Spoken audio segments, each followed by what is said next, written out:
Hello and welcome. We are here on set for the Julius Baer campaign Window to the Future, and I'm joined by Formula E driver Jérôme D'Ambrosio, who's been at the forefront of this sport since its very first season. Now, you might not have recognised him. That's because we've aged him about 45 years or so. Despite how things look, this is not the future. We're still in 2019, but here with Julius Baer, we want to demonstrate how your investments today shape how you will live in years to come, and how Formula E is changing the future for mobility. So, Jérôme, what does Formula E mean to you? Well, the first word that comes to my mind is innovation. In every aspect, just not only with the technology, but in the form of racing that Formula E is, compared to other traditional forms of racing. But at the start, Formula E had its critics, it had its doubters. What appealed to you to join this new sport, despite the criticism? I think that, for me, it was always, you have to go with what you believe, no matter what people say. There's a lot of people said that when I was young, I was crazy to dream about being a race car driver, Formula One, Formula E, and so on. Doesn't matter what people believe or say. What matters is what you believe. And Formula E made sense. Back in the days, it made a lot of sense in what they were trying to achieve. Would they have achieved or managed to do so? That's a different question, and that's where we took the risk. But the risk wasn't taken in the concept. The concept just made sense. And what is it about the sport that's made you think differently? Formula E has definitely brought me into a new world of sustainable developments. And some consciousness about what's going on with the planet and our environment, what we need to do to make a difference. So for sure, it's something that has influenced my daily life as well. There are a couple of things that I pay attention now that I didn't necessarily pay attention before. It would bother me coming back home and I've seen that I've left the light on. It would bother me to, when I'm actually not using. Before I would brush my teeth, leaving the tap on, and now I don't. I, use the water when I need it, and for those 3 minutes when I'm brushing my teeth, I just shut the water off. And all these little details are because not of Formula E itself, but the environment that it's in, the people that you meet, and in the end, there's one big talk: is sustainable development on different fronts, and it makes you aware of a global movement. What is the next step in technology for Formula E? Well, now we've just passed one big step. As we said, the first 4 seasons we were changing cars in the middle of the race. It was entertaining, it was different, but it was also a message that the technology was, for some people, it was a message that said that the technology was not ready yet. If you needed 2 cars to perform a race. Well, season 5 that has just started. We have now, and the biggest change, 1 car for the whole race. So 1 battery with more power, going double the distance.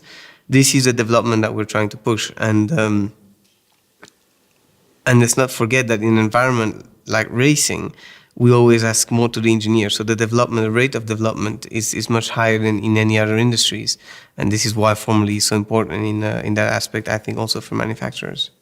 And you've talked about how relevant the sport has to be to attract fans, to attract sponsors. What about the founding partner, the sponsor, Julius Baer? How important are they to the sport? Well, it's very, as you can imagine, 4 years ago, to start a project like that for Alejandro and Formula E people, you needed support, but you needed people to believe in the project and believe in the message beyond having seen it. Really believing in the message, believing in the concept and go for it, but there was a risk. I mean, some people said we're a bit crazy to do that, but I guess we were a little bit, entrepreneurial on different fronts. And so without a partner like Julius Baer, which is a founding partner of the championship, we just wouldn't exist. These things wouldn't be possible. So I think, having said that, it's pretty clear that the importance of such partnerships. And you are in contact with sponsors around the world. They travel with you. How close are those bonds? Well, the contact you develop with sponsors are very close. Obviously, you travel with these people during the whole year for testing, for races. A race is 4, 5, 6 days. You do event together. we share a passion in common. In the end, it's everybody involved has a passion either for racing or for sustainability, and in most cases, both of them. And so yes, it's important. Personally, for me, it's important to develop a personal relationship with the people I work.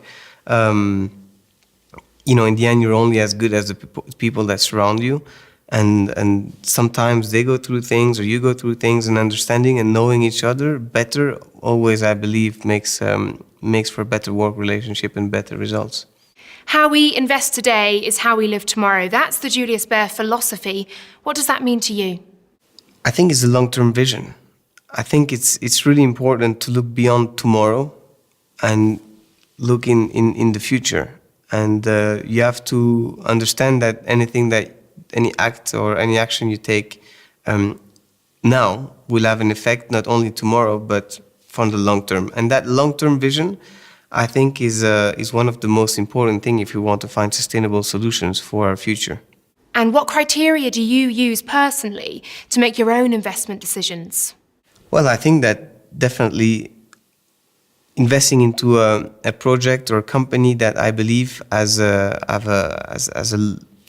lifespan which is quite long, and because it makes sense, because it's perhaps more responsible or more sustainable in very different ways, not only in technology, but in perhaps the way you employ the way you employ, where you build a business, etc.